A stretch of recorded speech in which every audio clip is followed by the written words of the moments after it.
Hello everyone, welcome to my FPS devlog series. I would like to share you my progress over a game I have been working upon since the past few months. I hope you enjoy it. Thank you. What you're looking at right now is me playtesting the third build version of my game. Well, why would I have a third build version already? Since I'm working on a multiplayer game, it is difficult for me to keep up with my systems and check if they are actually being replicated through to the clients and which ones aren't. It is important for me to keep testing this game as soon as I make a major change or a bunch of small ones. This way I can fix what's wrong immediately. Now I do playtest my game in the Unreal editor itself, which if you do not know, is the engine I'm currently using to make my game. It's pretty versatile and it's very good. Um, and I've been using it since a long time.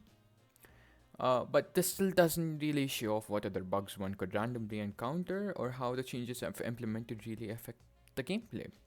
Now, the best way to find out these bugs or test each and every element I have been putting into my game, I simply build the project out and send it over to my friend.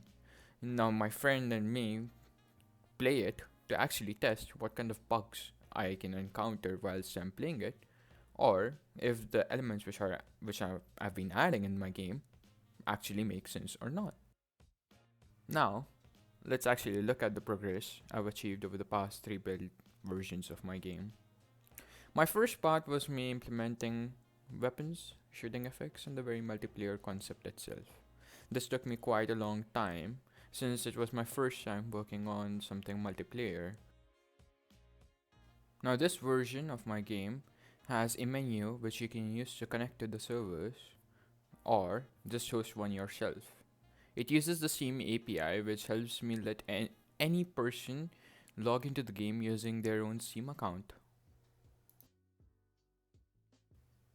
Now, if you see, the gun isn't connected to the hand, yet it shoots. This is an issue I was having back in the day since I was spawning the gun using the very server itself, and I wanted it to be attached to different points for the clients that own it and the clients who look at it. To explain this issue in a better way, as you can see, the character that other players see and the arms are two completely different things, and they render based upon who is looking at them. I need the gun to be connected to the arm if I own it, or else connected to the character's body if I'm looking at it. Well, moving on ahead, I made the big weapon change.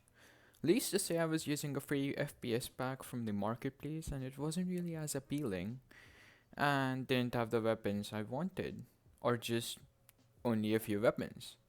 Having no experience with modeling myself, I decided to purchase a weapon pack that I found, and it was pretty amazing.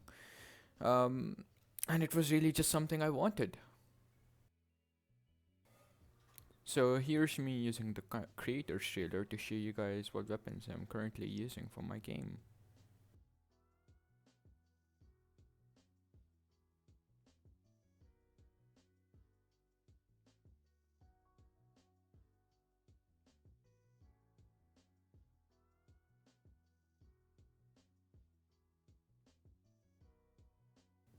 The big weapon change was, let's just say, just the start of making overwhelming changes to the game every time before I would test it. Well, the next one should show you why.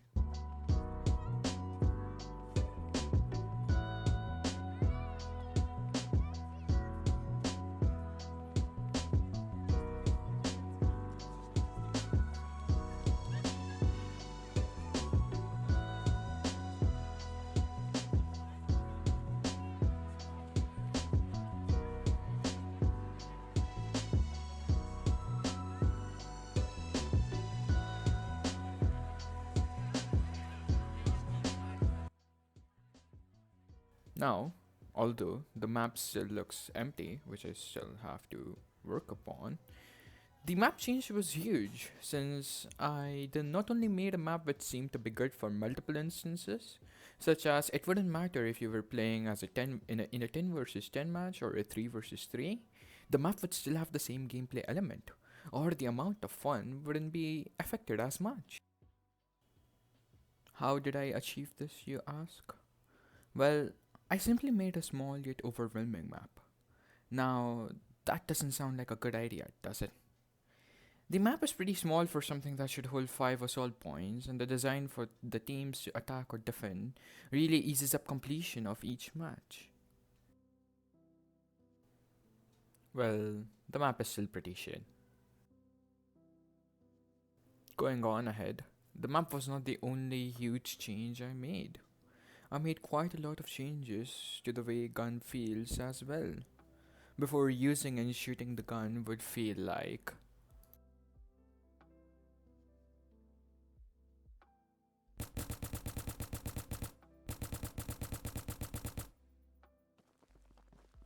Oh, and the footstep sounds and gun shooting sounds were also part of the same change.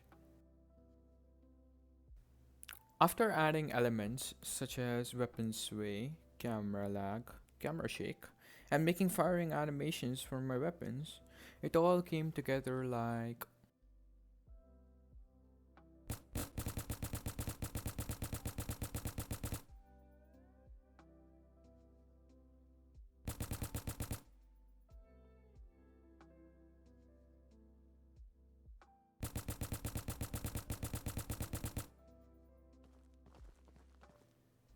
And, to spice things up more, I added footsteps effects.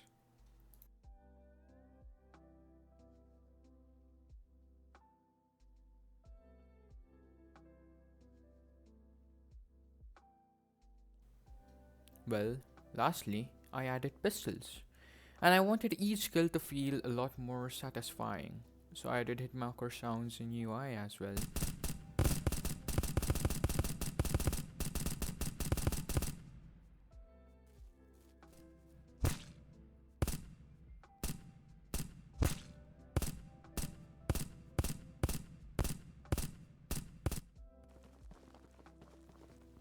Well, that is it for this devlog. I hope you enjoyed watching my progress and stick around for more.